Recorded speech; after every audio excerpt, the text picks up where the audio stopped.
ठिकाणी काहीच ठरवता येईल, त्याच्यामुळे काळजी करू नका. ऍज अ कॅन्डिडेट सुद्धा मी उद्या दुपारी 4:30 वाजता पत्रकार परिषद घेऊन माझा निर्णय नक्की जाहीर करेल.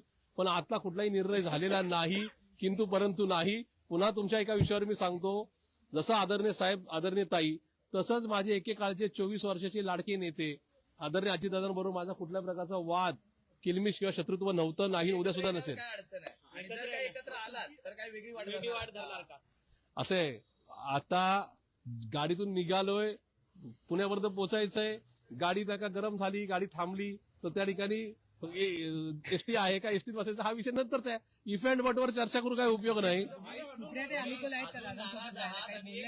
देत आहात, जर का तसं झालं तर वेगळी वाट निवडावी लागेल. ताई राष्ट्रीय अध्यक्ष आहेत आणि माझ्या लाडक्या नेत्यात. माझ्या आयुष्यातल्या सगळ्या प्रसंगात साहेब आणि ताई या ठिकाणी मला राजकीय पद देण्याच्या संदर्भामध्ये, मला प्रतिष्ठा मिळवून देण्यामध्ये त्यांनी काय माझी पाठराखण केली. त्याच्यामुळे ताईंना या ठिकाणी महाराष्ट्र म्हणून त्या ठिकाणी निर्णय घ्यावे लागणार आहेत.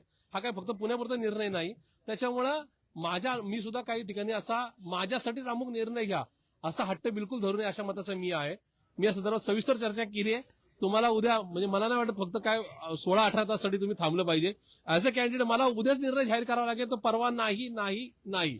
सुप्रियाताई अनुकूल आहे सरांसोबत जायला, सुप्रियाताई बोलल्या का तुम्हाला? असे ताई पुन्हा बरोबर अनुकूल जायला तयार आहेत किंवा नाही आहेत हा विषयच नाही. त्या ठिकाणी असा एवढा क्षुल्लक विषय चर्चेला झाला नाही.